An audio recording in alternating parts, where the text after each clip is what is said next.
Good morning again, gentlemen. This is the Malacanang press briefing in Albay. It's a regular briefing, but there are many instances that presidential spokesperson is going around the country. Yesterday was in La Union, I understand. And now, ladies and gentlemen, the presidential spokesperson, Attorney Harry Roque. Sir. Good morning, Philippines. Today's Malacanang press briefing is being held in the city of Legazpi in the province of Albay. I'd like to thank Governor Al Francis Bichara and Mayor Rosal for their hospitality in hosting us, as well as the many mayors who are present today. Specifically, I'd like to mention Mayor Noel Rosal of Legazpi, Mayor Herbie Agua, Santo Domingo, Mayor Jonet Arcangel, Mayor Ann Yoko, Mayor Alan Arandia, Mayor Jaime Villanueva, Mayor Roland Galicia, Mayor Zenon Volante, Mayor Patricia Alsua, Mayor Armando Romano, Mayor Andara Baloo, and as well as Yusek Ricardo Halao, Yusek Renato Solidum, and the regional directors Arnel Garcia of DSWD, General Claudio Yucot, and other resource persons that we have today. No? So let me begin by making an opening statement on Mayon Volcano itself before we propound questions to the different line agencies represented here in Legazpi. No? So we're here in Legazpi to update the people on what's happening with Mount Volcano and the preparedness of both local government and national agencies to deal with the imminent threat from a volcanic eruption. The National Disaster Risk Reduction and Management Council, together with the Philippine National Police, the Armed Forces of the Philippines, Social Welfare and Development, Bureau of Fire Protection, and related line agencies are ready for any possible worst-case scenario brought about by intensified activities around Mayon. Moreover, the Bicol Region Disaster Risk Reduction and Management Council through the Office of Civil Defense 5 with the Philippine Institute of Volcanology and Seismology and the Albay local government continue to closely monitor the volcano's activities in affected communities. As of January 18, 8 a.m. this morning, the alert level of Mayon Volcano remains at alert level 3, which means that it is still at a high level of unrest. A hazardous eruption is possible within weeks or days. In addition, 48 rockfall events, 2 pyroclastic density currents, and 1 volcanic eruption were recorded by Mayon's seismic monitoring network. We strongly advise the public to be vigilant and desist from entering the 6-kilometer danger zone and the 7-kilometer extended danger zone in the south flank of the volcano.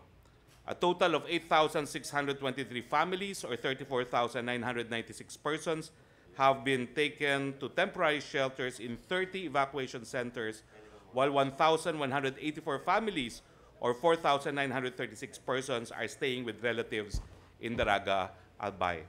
I'd like first to call on Undersecretary Renato Solidum of DOST and PHIVOLCS to give us scenarios that may possibly happen. We are at alert level 3. Undersecretary Solidum, when, if at all possible, can we predict will there be an imminent eruption of Mayon Volcano? Thank you, Secretary. Currently, Mayon Volcano is at alert level number 3.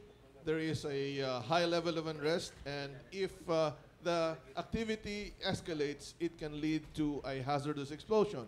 However, as we monitor the volcano daily, there are 2 scenarios that we need to consider. Scenario 1. The current activity can be described as a continued lava eruption or non-explosive magmatic eruption. And this will be the continuous quiet extrusion of lava flow in the gullies on the southern flank, like Miisi and Bonga. And the current activity is similar to the 2006 and 2009 eruptions, but different from the very short-lived 2014 eruption. The current condition, with our monitoring of earthquake, gas, ground deformation, so far indicates no measurable changed as of the present, so we will maintain it at alert level number 3. However, the other scenario that we need to consider is scenario number 2. It can progress into an explosive eruption. This can happen if lava has a lot of gas, or if the lava would degas and will cover the vent of the volcano or the conduit of the volcano, and this could prevent the gas to escape and would lead to overpressurization, and an explosive eruption can become imminent. This scenario is similar to the unrest in the years 2000 to 2001, 1984 and 1968, where the first phase of the eruption was lava flow similar to the current condition, but these were followed by explosive eruption. Again, currently, the monitoring parameters indicate no trend right now towards this scenario, but we need to continuously monitor the volcano. If this scenario happens where there is overpressurized gas, we can step up to alert level 4, and that would mean that is the time we increase the danger zone. So as of this moment and the current state of the condition of the volcano, the recommended danger zones, as I emphasize, is only 6-kilometer radius permanent danger zone plus 1-kilometer extension or 7 kilometers extended danger zone in the southern flank. Thank you, Yusek Solidum. I'd like to ask Governor Al Francis Bichara for the immediate concerns of the province of Albay in connection with what appears to be possible imminent volcanic eruption of Mount Mayon. Well, a lot of our residents are concerned that we might have a major eruption that will reach up to 10 kilometers. Is that possible? As we speak now, we don't see it right now. But if there will be overpressurization within the volcano, it is possible to the scale only of either 2,000 to 2,000 eruption, at hindi po naman umaabot yun ng mga 8 kilometers or 10 kilometers. But as a precaution, pag nag-alert level 4 po, sa ganitong senaryo ng 1984, pwedeng mag-extend yan hanggang 10 kilometers. Pero yung major eruption po ng 1814 and 1897, hindi po yun makikita sa ngayon kasi wala pong signs na kapareho nun. So we don't see the worst case scenario in this current activity. Because our residents have a traumatic experience. So takot na rin sila. So let's be more specific on which part ng pwede kami mag-7, which part of the perimeter of the volcano or circumferential, kung saan, hanggang saan kami. Okay. Dahil sa first district, wala naman masyadong danger doon. 6 lang po doon sa north side ng volcano and even sa eastern side. Yun lang ang ating nire-recommenda, hanggang 6 lang ang kailangang i-evacuate. Dito sa south, hanggang 7. Pero syempre, yung mga nakakarinig ng batong gumugulong at naririnig yung sound, may concern din sila. At ang karamihan naman ng mga settlement ay 8 or lagpas. So, 7 po ang aming recommendation sa south. Mabuti na ito para marinig din ang lahat dahil akala nila the entire perimeter. So, kung sa east, dito sa eastern seaboard, saka sa first district, wala, hanggang 6 lang tayo. Pagdating doon sa south, Daraga, Kamalig, Ginubatan, and Legazpi, 7 kilometers. Okay, that's clear.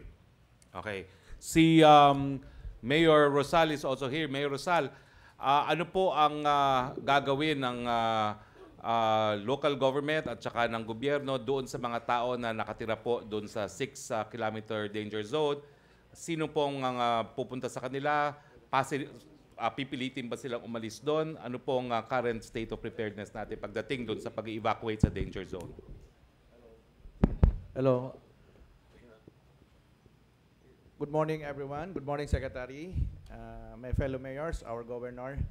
Actually, for the city of Legazpi, as mentioned by Yusek Solidum, that we have the permanent 6-kilometer danger zone, which Legazpi is cleared on that area. Wala po kami dyan talagang nakatira. And right now, nagkaroon na ng panic last Monday, January 15.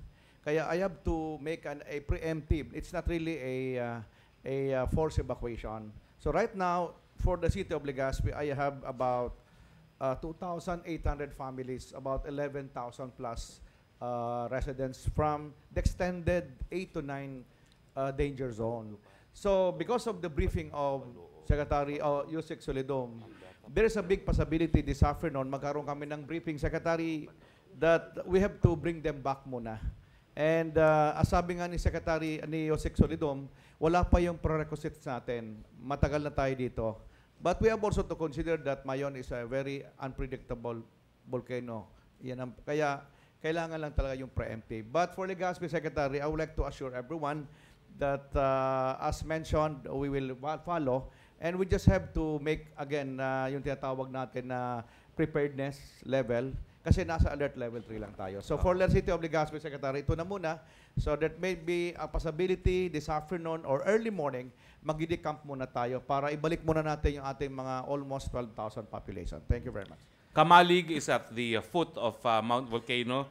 Special concerns, Mayor Baldo of Kamalig, please.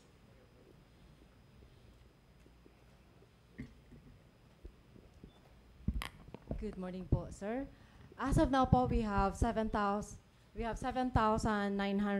persons evacuated or 1,950 families po. As of now, isa po sa mga fears po namin, syempre, lalo na madami yung aming evacuees. First po yung food supplies. And then yung sanitation, particularly po sa mga toilets. So, and then po syempre lalo na din sa drinking water. So, in case lang po na nasabi kanina ni Secretary, in case na magkaroon po ng hazardous eruption, actually we are preparing for it na rin po kasi we are always aiming for zero casualty. So, as of now po, kung sakasakali man po, we would need the logistics. Isa po yan sa tinitignan namin na magiging problema. At saka syempre po, yung evacuation centers. Kasi nag-inventory na po kami ng mga schools namin. Kukulangin po talaga yung aming evacuation centers. So as of now po, yun ang aming nakikita, yun ang aming situation sa bayan po ng Kamalig. At isa pa po sa fear po namin is yung asphalt. Kasi kami po, although nasa 2nd District, nasa southwest po kami. So as of now po, amihan tayo, which is yung southwest monsoon. So talagang papunta po sa amin yung hangin. So yun po ang pinaka-fear po namin. We're joined today, thank you, Mayor, by Yusek Ricardo Jalad of the NDCR, National Disaster Risk Management, NDRMMC. So, General Yusek Jalad, paano po yung state of preparedness natin doon sa mga concerns na linabas po ng ating Mayor ng Kamalig? Thank you, Secretary. So sa ngayon, although yung response ay mostly sa LGU level, pero naka-augment naman yung ibang regional government agencies natin. Like for example, yung DSWD, utilizing yung prepositioned relief goods nila, ginagamit na rin yan. So yung Regional Disaster Risk Reduction Management Council natin, pinapangunahan ni Director Claudio Yucot ng OCD, ay tinitingnan na rin nila kung ano pa yung mga pangangailangan. Lalo na doon sa mga hindi maibigay ng LGU, ay dapat mag-mobilize sila ng resources. Utilizing resources at the regional level as well as resources that will be coming from the national government agencies. At may nakikita na nga tayo, yung sa sustainment ng supply of foods ay pangunahan niya ng DSWD with OCD support. Yung pangangailangan naman doon sa mga evacuation centers, like for example, concern on water, sanitation, and health, that's being led by DOH, likewise, and OCD in support. So, sila dito sa Regional Disaster Risk Reduction Management Council ay titingnan nila kung ano pa yung mga pangangailangan at kung hindi matugunan dito sa regional level, iangat nila doon sa national level at pag-uusapan namin yan doon. At isang concern na nga, yung kinakailangan ng put up ng temporary classrooms para hindi lalong ma-disrupt yung klase ng ating mga estudyante. Okay, so I will definitely send a message to Secretary Briones that we need temporary classrooms. dahil yung mga classrooms po ngayon ginagamit ng ating mga bakwit, no? And for the information of everyone, there are already 8,530 bakwits, no? 34,491 residing in 32 evacuation centers, most of them schools, no? That's why they have displaced the students meanwhile, and there is an urgent need now, Secretary Lenore Briones, for temporary school facilities so that the children can graduate this March. We're joined also today by Arwin Razo, who is the Assistant Regional Director for Operations of DSWD. Anong tulong na po ang nadala ng DSWD dito sa apektadong lugar ng Mayon at ano pa po ang aasahan nila sa DSWD? Okay, thank you very much, Secretary. Sa end po ng DSWD, we started to augment family food packs and other non-food items worth 5.4 million through the provincial government of Albay and of course through the local government unit of Legazpi. We still have, we are providing assurance to the public. We have adequate supply of food commodities for, just in case magkaroon tayo ng tinatawag na prolong na characteristics ni Mayon. So definitely yung ating mga evacuees ay mag-stay for a longer time doon sa mga designated evacuation centers natin. And we still have available stockpile worth 11.4 million. And we have standby funds which can be utilized at any given time just to provide for the needs of our affected families and population in the mentioned 8 municipalities, 8 local government units in the province of Albay. So patuloy po ang DSWD, and again, we are giving the assurance that we have the sufficient and adequate logistical support which we can extend at any given time doon sa mga local government units. Okay, nandito rin po ang representative ng Department of Health, no? Siyempre, with evacuation centers, merong mga concerns about sanitation dyan. Department of Health. Director Noli Arevalo. Thank you, Secretary Roque. First and foremost, since day one, we already have activated health stations in every evacuation center in coordination and collaboration with the local government units. We have deployed already 390 plus health human resource from the Department of Health and working together with the local health workers. To date, we have supplied initial medicines and logistics across the local governments affected at a cost of 300,000, and we have prepositioned 85,000 pesos at the provincial DOH office for any time for the needs of these communities. We also are allocated, based on our rapid health assessment, we took note that there are, we need 700, more or less 700 temporary toilet facilities, and 300, half of it is already functional. The local governments and the Department of Health and the provincial government of Albay will be taking care of the other half. We have allocated 2 million for siphoning, for the construction of the toilet facilities and repair of those non-functional toilet facilities. We are channeling 600 plus thousand worth of commodities and supplies to the provincial government of Albay for their disposal to the affected areas. And rest assured that the Department of Health has ample supplies at our warehouse on standby should there be procrastination of the Mount Mayon activity. And we have already alerted the Department of Health, Health Emergency Bureau for the quick response fund should there be a need for us to augment more to the local government, not only to the municipal and city, but likewise the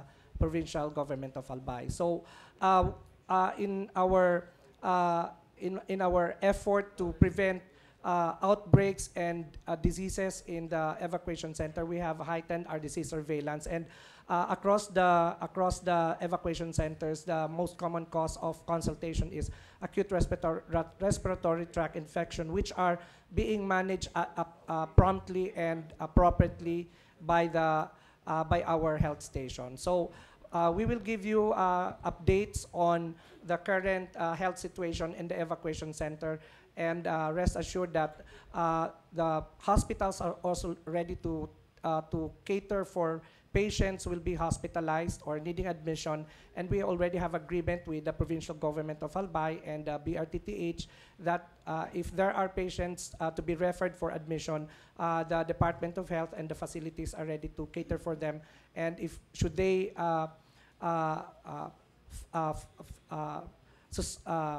the requirements for the free hospitalization is satisfied, then we will give the services for free. Okay. The last word I will give to Governor Bichara. Last word because I need to proceed with my regular press briefing, no, outside of Mayon-related news. No? So, Governor Bichara. Thank you. Thank you, Mr.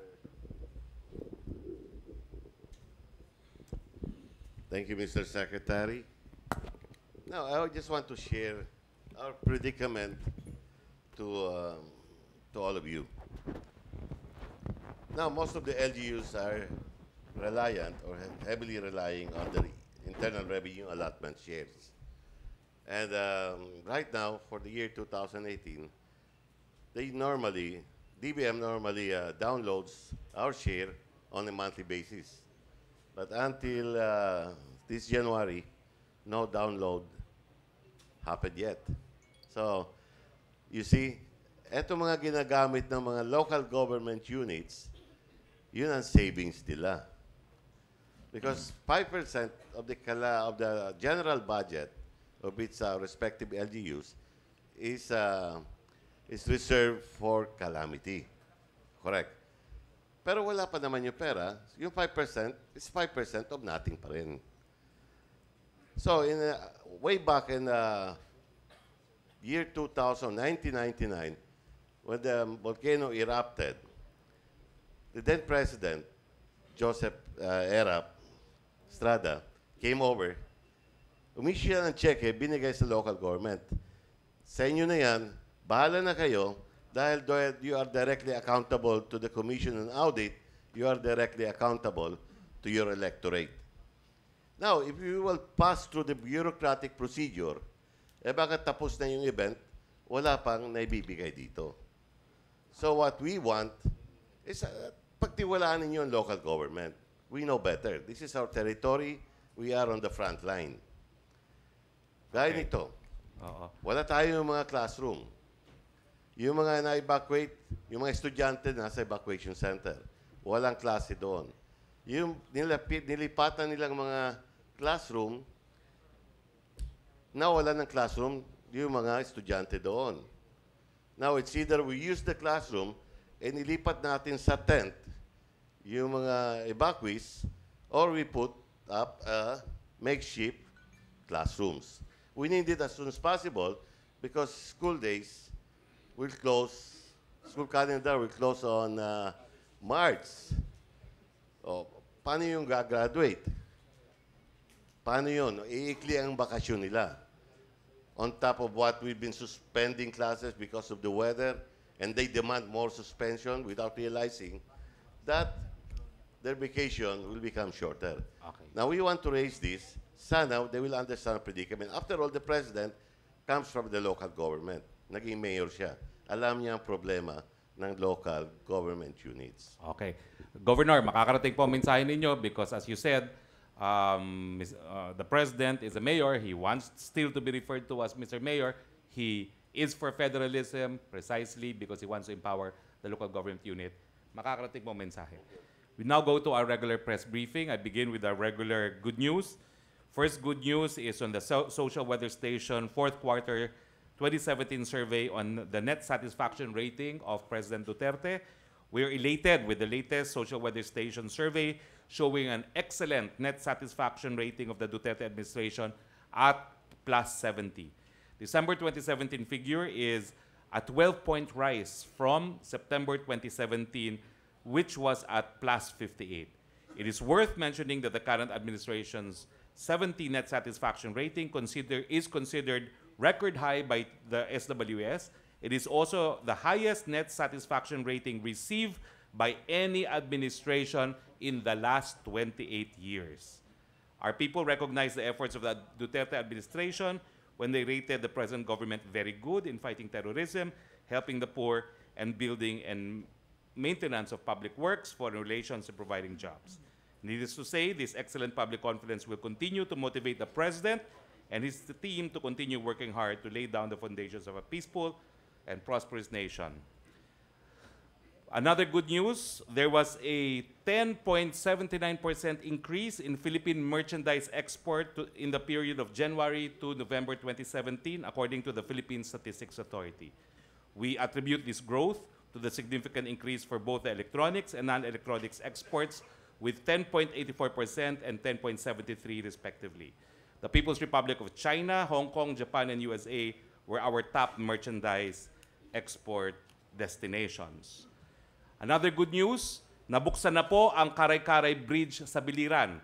Kung maalala nyo po, nasira po itong tulay ng Karay-Karay sa Biliran nung bagyong dumaan, yung bagyong Urduha nung Disyembre.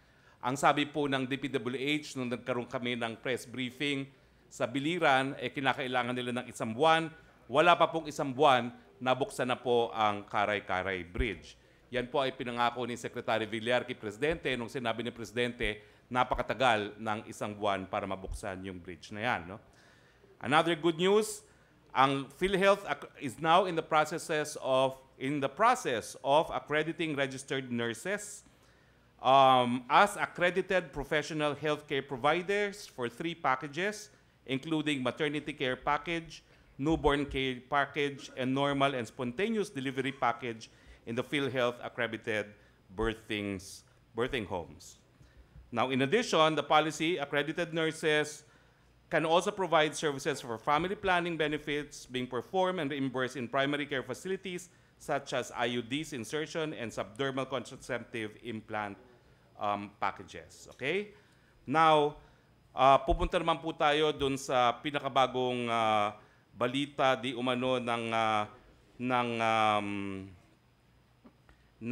Rappler.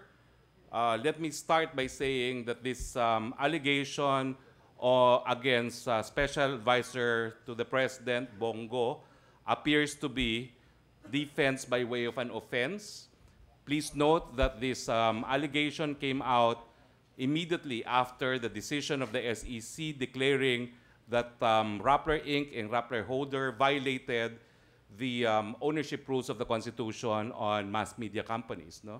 So it appears that the best defense is an offense, but as you know, former FOIC of the Navy, Mercado, has issued a statement stating categorically that SAP Bongo never intervened in connection with the Frigate project. Likewise, we have a clarification already issued by Secretary Lorenzana that the white paper was not handed to him by Secretary Bongo. In addition, I'd like to reiterate my statement that what was purchased by the Philippine government during the Aquino administration were 2 frigates, not just boats. So that includes the boat, that includes the communication system, that includes the navigation system, and the combat system. Because a later story of Rappler disputed our allegation that, or the fact that this frigate project was already selected and awarded by the previous administration. So again, I'd like to debunk the claim of Rappler that this combat system was procured separately from the frigates. Hindi po. Yung 15.7 billion na binili po nating frigates includes already this combat system. And because this was already awarded to Hyundai, it was really futile on the part of anyone, including Secretary Bongo, to intervene. Because at that point, the winning bidder, Hyundai, had already specified kung ano po yung ilalagay na combat system sa barkong naibili na natin. So malinaw po yan. Now, questions now from the media present here and from Manila. Before I read the questions from Manila, I'd like to take questions from the media practitioners present here.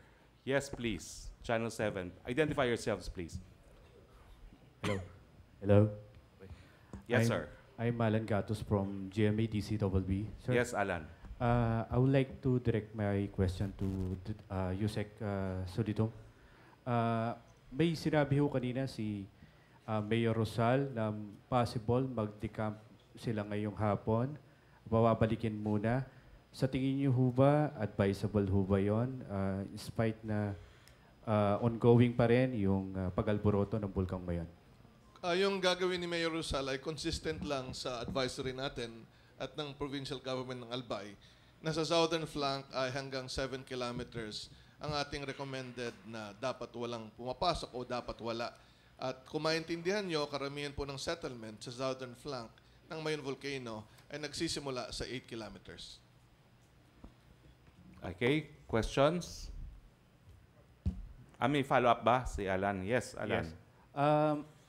Sa mga nakalipas po na araw na pag-ikot namin, meron pa rin hong pabalik-balik sa danger zone. Ito ho ba pinapayagan natin na mag-stay yung mga tao doon kahit sinasabi nilang sa araw naman naglalabas sila, nag-aalaga ng kalabaw at baka at pagkatapos sa gabi babalik sila. Ano ho ba ang statement dito ng local government? Ganito yun. Sa 6-kilometer radius, walang pumapasok doon. Pero hindi natin maiwasan na may pumupuslit. Kasi kahit na maglagay tayo ng mga checkpoints doon sa mga choke points, di sila dadaan doon. Dadaan sila sa ibang lugar. So, may pupunta doon. At we cannot establish a team na man-to-man sa bawat tao. So, hindi maiwasan yun. Pero, minimize yun. Those are minimized incidents lang yan. Okay. Questions? Okay, kung walang questions, okay, go.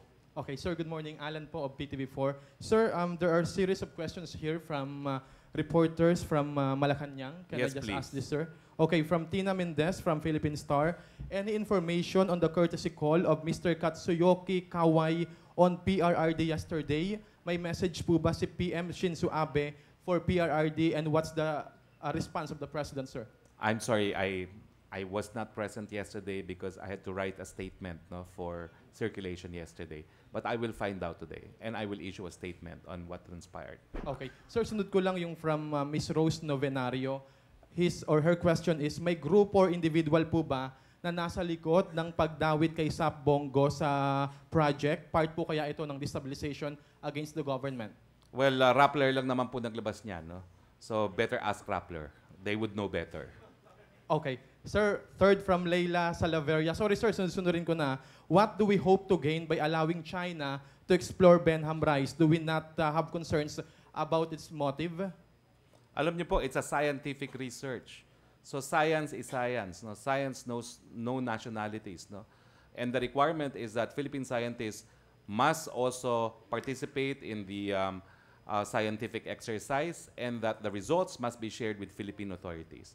So the quest for truth is all important. It knows nationalities. And that's why all countries that would want to conduct joint research with us in this extended continental shelf are welcome to do so. We have in fact established guidelines on which of these requests can be approved. Okay, sir, another from Ted Tuvera. May mga move po ba na gagawin ang Palas regarding sa siyam na Filipinos na may death sentence sa Malaysia? Well, lahat na po yung ginagawa natin para matulungan yung ating mga kababayan dyan sa Sabah. Yan po isang responsibilidad ng Estado. Tinatanggap po natin yan. Pero may limitasyon po magagawa natin dyan. No? Humihingi po tayo ng kahit papano clemency para hindi matuloy yung death penalty na napataw sa kanila. Pero ang decision po ay decision pa rin ng mga Malaysian. Okay, sir, last question from Pia Gutierrez of ABS-CBN. Congressman Predinil Castro told ANC this morning that the proposed constitutional amendment to limit state protection to only the responsible exercise of the freedom of speech came from Malacanang. So can you confirm this, sir? And how do you reconcile this with the palace statement that there is no crackdown on media? I cannot confirm that because it certainly did not come from my office. No?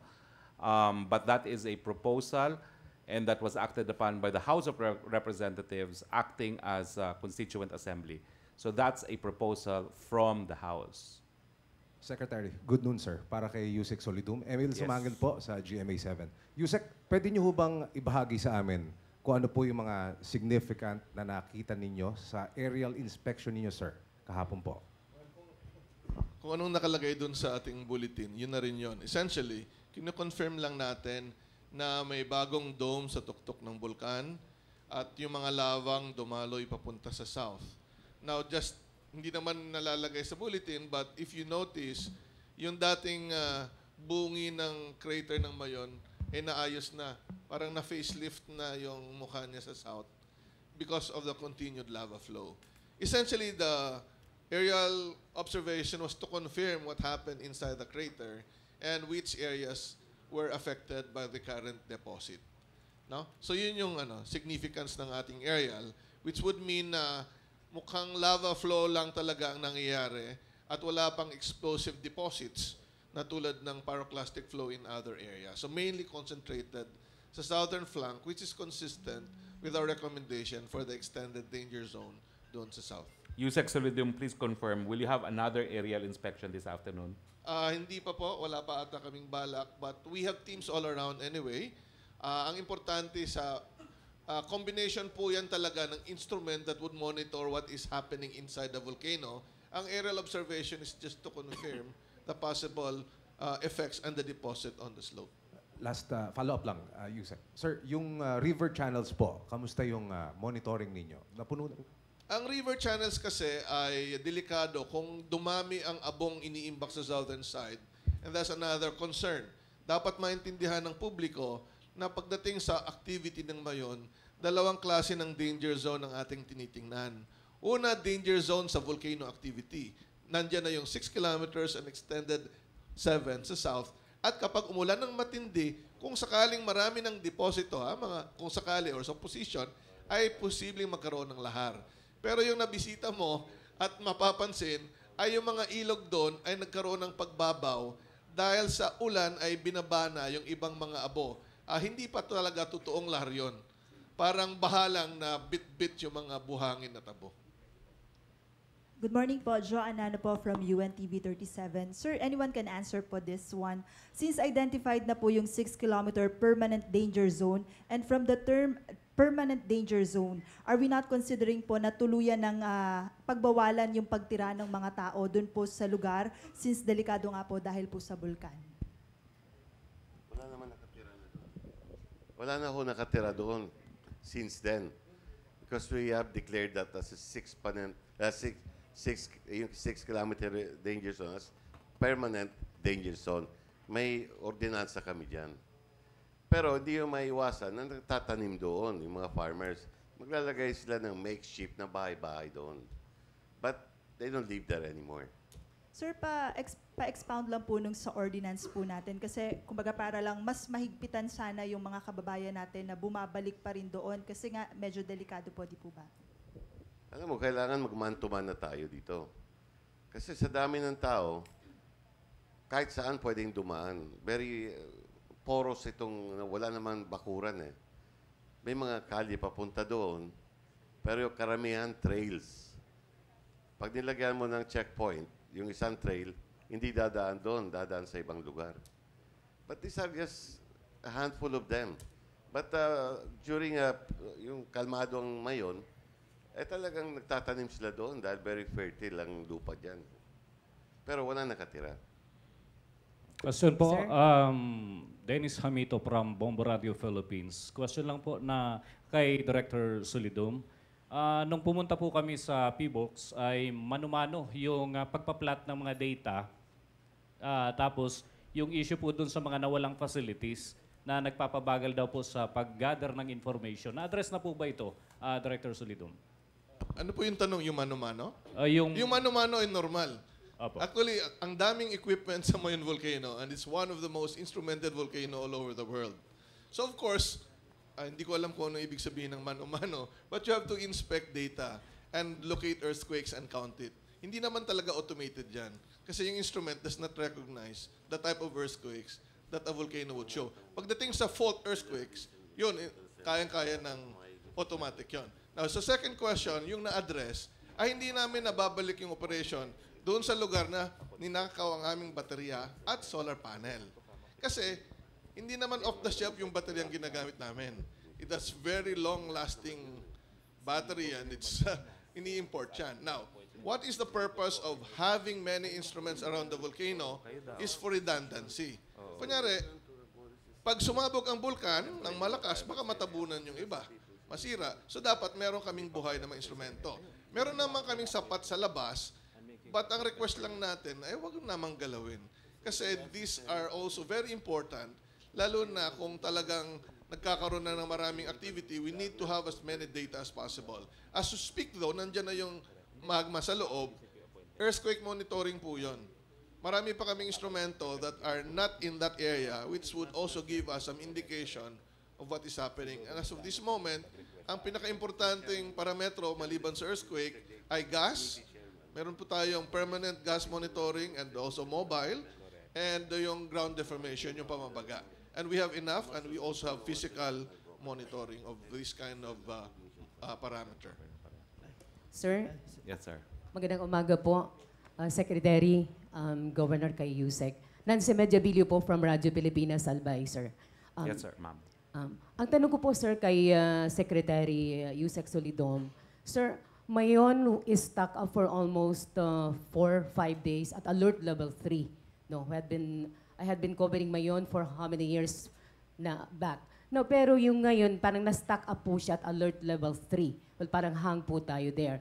Now, ang tanong natin is, what are the other parameters na kailangan po natin to raise it at alert level 4 or maybe to lower it down at alert level 2? Bago ko sagutin, mas maganda ng stock up sa alert level 3 kaysa stock up sa alert level 4. Ibig sabihin, mas marami kang pina-evacuate. Kaya nga tayo very careful sa pagre-raise ng alert kasi wala pa tayong nakikitang parametro. And we maintain the same alert level if the condition does not increase or decrease. Okay? Now, ano ang parametro para magbigay ng alert level 4? Pag dumadami na yung gas. Or pag nawala yung gas. Pag nawala yung gas, dapat may steaming yan regularly sa Mayon. Pero pag nawala, ibig sabihin na barahan ng lava ang tuktok, yun yung problema. Mag-iipon ng gas, pwedeng sumabog. O di kaya dumami na yung mga earthquakes at patuloy yung ground pamamaga ng bulkan. So, sir, this condition at alert level 3, so we're not sure how long it will stay. Sa ngayon, bigyan ko kayo ng idea kung bakit namin sinasabing baka hindi pa tapos as 4 days pa lang ang activity. Matagal pa ang dapat tingnan natin. Meron kaming iniisip na quota ng bulkan na dapat ilabas niya every year na hindi siya sumasabog. Yung huling pagsabog niya, 2014, parang kakarampot lang yon, 1 million cubic meters. Marami kaming ina-expect na volume ng magma na dapat ilabas niya since 2009. Hindi pa naabot niya ang quota. Okay? At ang nilabas pa lang ng bulkan ay 5 million cubic meters. Estimate po namin ng lava na lumabas. So, posibleng nga talagang patuloy lang yung lava, which is better para sa ating mga kababayan. Pero mahirap mong sabihin kung hanggang doon lang unless tumigil na yung pamamaga ng bulkan at tumahimik na yung volcano. Sir, isa na lang po. May we know the quota?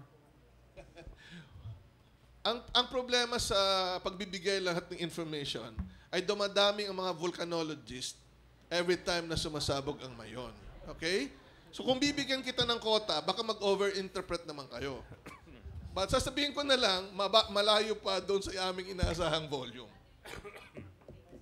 Sir, Aaron Recuenco, sir, ng Manila Bulletin.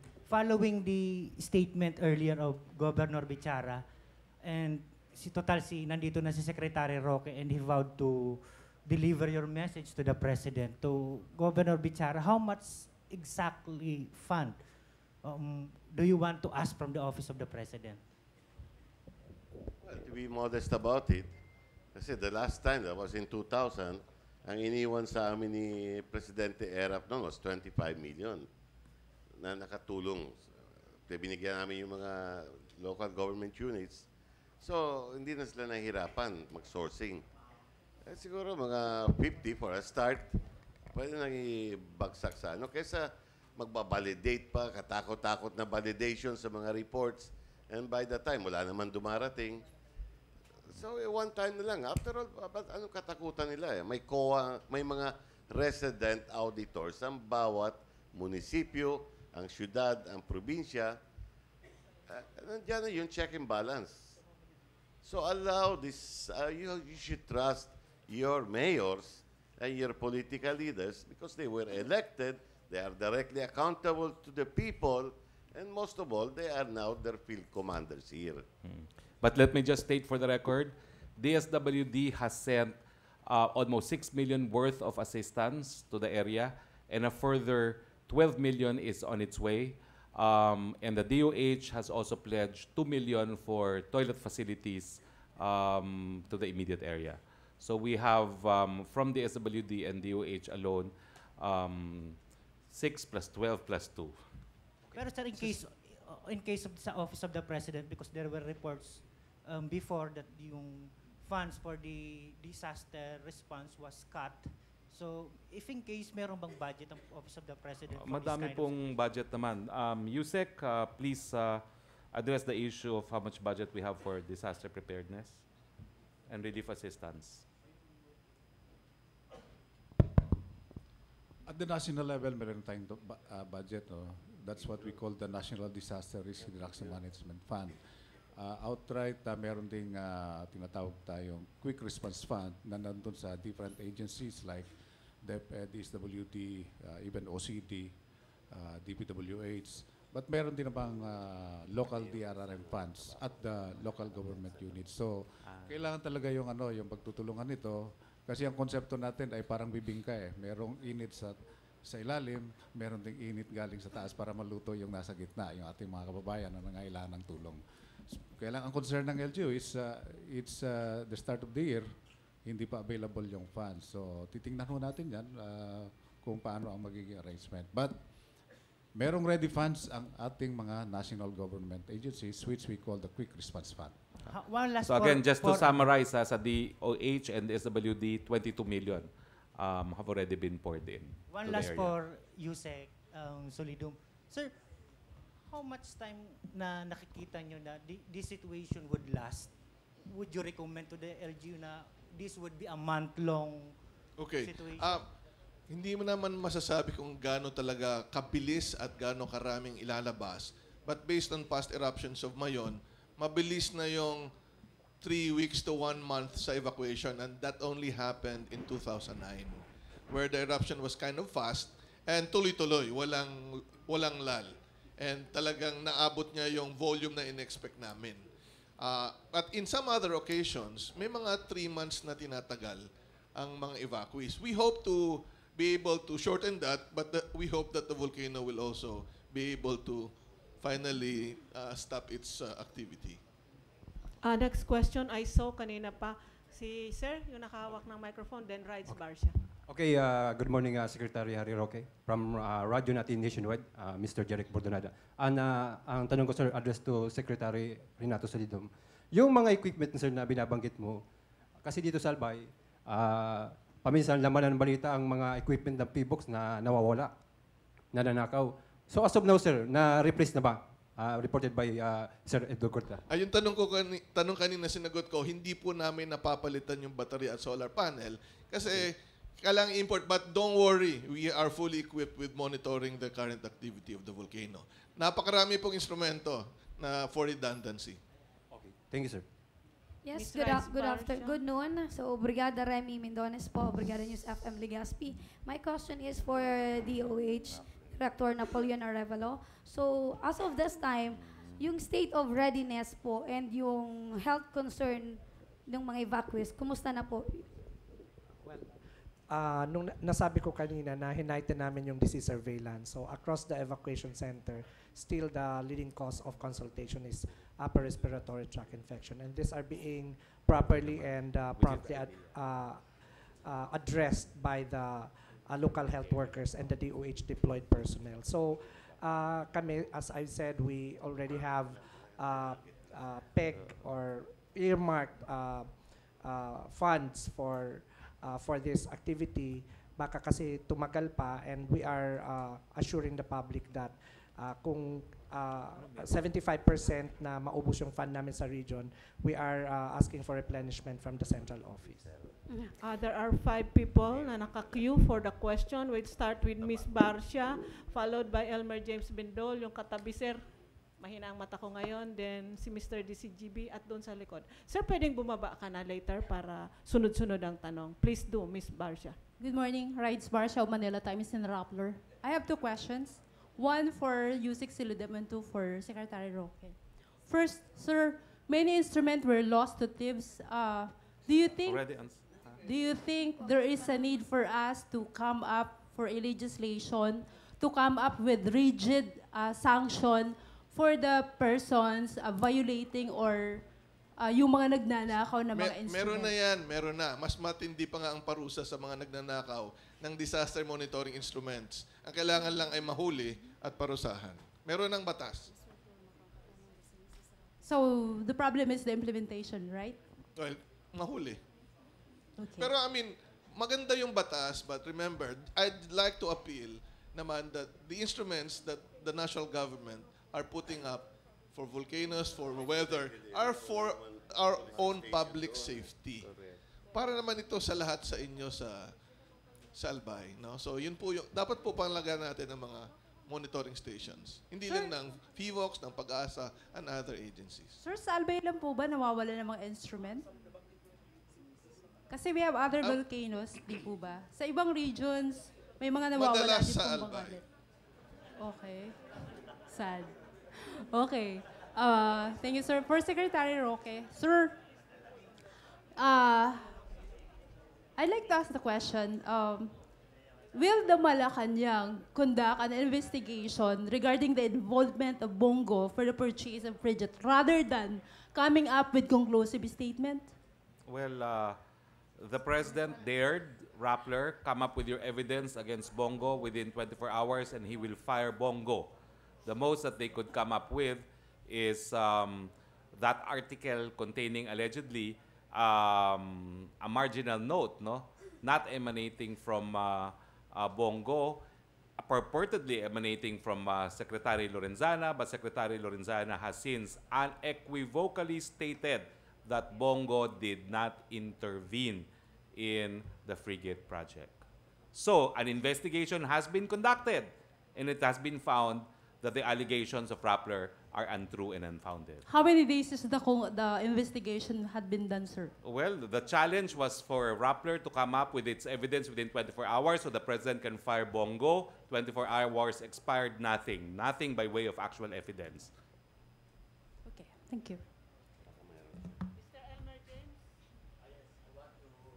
Mike, please. Solidum.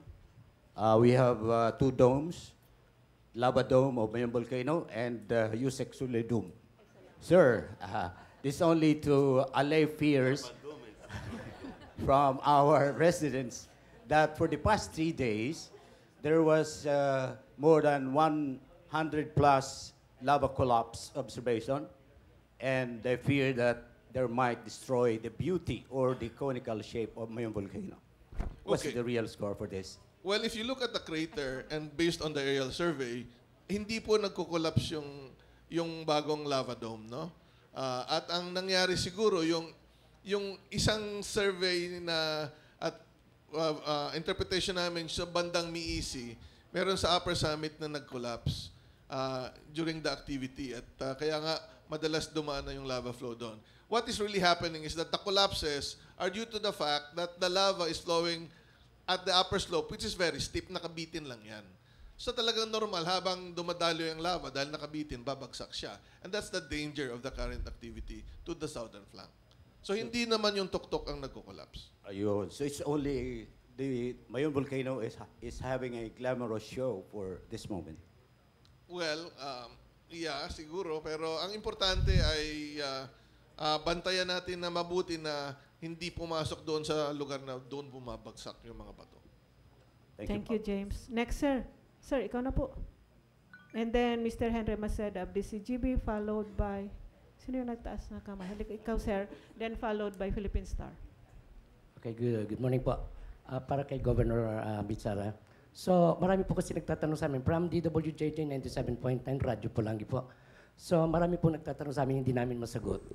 Dineclared po ang Inter-Albay na ang state of calamity. So paano daw po yung mga bayan na hindi po apektado ng pagsabog, itong pag-aalboroto ng bulkan? Hindi lang yung Mayon. Masama ang panahon. Marami nasirang dikes din. Marami rin nasirang mga kalye. So, isinama na namin. Para you can introduce repairs, charge doon sa calamity fund. So, this is one way of utilizing the calamity fund by way of declaring a state of calamity. Thank you po. Thank you, Mr. Maceda. No? Sir, good afternoon po. Henry Maceda of DCGB. Although kanina na-mention po ninyo na may 22 million Secretary Roque na allotted by DOH and DSWD, pero ano bang aasahan na direktang tulong ang Albay, especially the evacuees and the LGU from the Office of the President? Well, whatever you need po, paparating kayo sinabi ni Governor kay Mr. President, and I'm sure there will be further assistance forthcoming. Sabi nga po ni Yusek, may naka-standby po dyan. So wag po kayo mag-alala. Meron po talaga tayong nakalaan sa pantao ng budget para sa mga man-made or natural calamities. Yes, sir. Thank you. Thank you. Pakibigay po dan sa likod mo. Sir, thank you. Good afternoon po. From Dennis Bungalbal, pang radyo natin, Tabaco City. May question po to Sir Solidum. Total po ang Legazpi and Digdi po sa southbound ng Mayon, apektado po. Dito po sa Tabaco City, may possibility po ba kayong pabalikin ang mga evacuate? Total po hindi naman masyado. Doon po na nakapasok sa 6-kilometer danger zone, sir. Anong tinatanong mo? Yung evacuees outside? Ito po. Yes. Ulitin natin, at pareho lang naman tayong sinasabi ng provincial government, talagang within the 6 kilometers lang naman ang ating strictly being recommended na walang tao doon. Thank you po, sir. Nandito Mayor yung Crisel. Mayor Crisel Lagman Lagman of Tabaco Luis City. Of Tabaco City. Pwede natin tanungin kay Mayor kung yung mga evacuees sa anong kilometer radius sa 6-kilometer radius po. Yun lang? Opo. So how many barangays? 5 barangays ang affected po. Sa 6 barangays ang affected. Sa loob ng 6 kilometer? Sa loob ng 6-kilometer danger zone. And we have now 265 families. Ang mga medyo nagpapanik lang po, yun nasa barangay Buwang. At kahit yung medyo malapit na sa 6 kilometers talaga, ina-accommodate na rin namin. Pero hindi pa rin siya lumalampas sa 7. So, sila po yung nasa evacuation centers natin. Ang pwede po sumingit na andito na lang naman, na ang concern ko po ang DOH na malaki yung tulong na nabigay sa mga waterless barangays, mga containers, kasi yung aming Bureau of Fire naman talagang nagladala ng potable water at may arrangement kami sa water district na libre naman po yung water na i-deliver sa evacuation centers. Ang concern ko po kung merong programa para sa pregnant and lactating women, I think kailangan maging gender sensitive yung ating approach sa pag-manage ng evacuation centers. So nakita po namin with the disaggregated data na marami po yung mga pregnant and lactating, PWDs and elderly. Baka may mga special programs po ang DSWD at DOH na pwede pong maipaba sa mga evacuation centers to address this. Thank you, Mayor Crisel Lagman of Tabaco. DOH? Maraming salamat, Mayor Crisel. Actually, we have disaggregated the data into the vulnerable evacuees like the elderly, the PWD, the pregnant and lactating, and the under 5 children. For the ones who are pregnant, we have already instructed the health workers to do the quality prenatal care and provide them with their usual supplements for pregnant women. For the under 5, we already have, we were assisted by the NNC to conduct the nutritional assessment so that children will not regress to become malnourished, and those with malnourished children be provided with ready-to-use therapeutic food. In fact, we dedicated spaces for us birthing rooms just in case there would be delivery at the evacuation center, and also we have identified senior citizens that might be recipients for influenza and pneumococcal vaccines. I'm told this is our last question from Philippine Star. Yes, at the Matera, sir, Philippine Star. First po yung tanong ko kay address po kay Yusek Solidum. Sir, yung basis po ng ating pag-forecast or predict ng Mayon ay based sa recorded history mula ng 1616. Tapos noong 2014 po, may nangyari na hindi naman, correct me if I'm wrong, wala naman sa previous, like naglaba lava flow lang siya but it did not proceed to a strong eruption. Tama po yan. Kaya nga, remember, para lang lesson, hanggang alert level 3 lang kami. Hindi kami nag-alert level 4. So we were not saying that there will be an explosion which is imminent. Opo, Kasi at some point, pwedeng hanggang dyan lang as a scenario ang gagawin ng or volcano. pwede sir na may ibang ipakitang bagong wala pa sa recorded history. Mahirap sabihin, pero based sa mga deposit ng volcano, ay may range lang naman ng pwedeng kaya ang bawat volcano. But I cannot say na napakita niya na lahat. Posibleng masyadong matarik ang Mayon volcano, and the higher the volcano, the steeper it is. So may mga instability minsan ang ibang volcano. Not Mayon. Like Iriga volcano is like a smaller version of Mayon before, but it got destabilized and nagkaroon ng landslide. Matagal ng senaryo na nadidiscuss na rin yan dito sa Albay. Di ba? Yung mga ganong senaryo. But so far, Mayon has not shown that. No evidence. Yes po. Kay Secretary Roque po. Sir, ang isa pong problema kung bakit patuloy na pumapasok sa 6PDC ay wala pong batas, a national legislation that would ban entering the 6PDC. Wala po talagang batas. In fact, may mga existing laws, lalo na yung NAIPAS law, inaalaw pa nga ang trick sa Mayon volcano. So, hindi pa pwede maglabas yung Congress ng batas that would really make it legislative, illegal to enter the 6PDC. Wala pong basis kasi ng walang sanction, legal sanction. Well, anyway, ang alam po natin meron na raw ordinance according to Governor na ipinagbabawal ang pagpasok dyan sa 6-kilometer permanent danger zone. And ang sabi po ni Yusek Solidum ay meron namang national land use, proposed national land use law pending in Congress. Sir, sana sir national legislation para yung pong ibang mga batas na nag-aalaw ng climb ay masupersede. The National Land Use Law is a certified urgent measure on the part of Malacanang. Yes. So ladies and gentlemen, we're out of time. For members of the Malacanang Press Corps, I posted in our thread summary of what transpired in the meeting between the advisor to the Japanese Prime Minister on Foreign Affairs and the PRRD.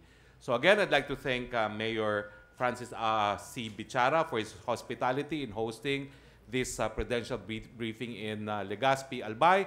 And as usual, I'd like to thank the members of the media and all of you for attending our press briefing today. Our message in bringing the Palace press briefing to many parts of the Philippines is that the Palace is with you, especially in these trying times. Kasama po ninyo at kaakibat ninyo po si Presidente Duterte dito po sa Legazpi, Albay. Maraming salamat po. Thank you, everyone. That ends the Malacanang press briefing in Albay with Secretary Harry Roque, the presidential spokesperson.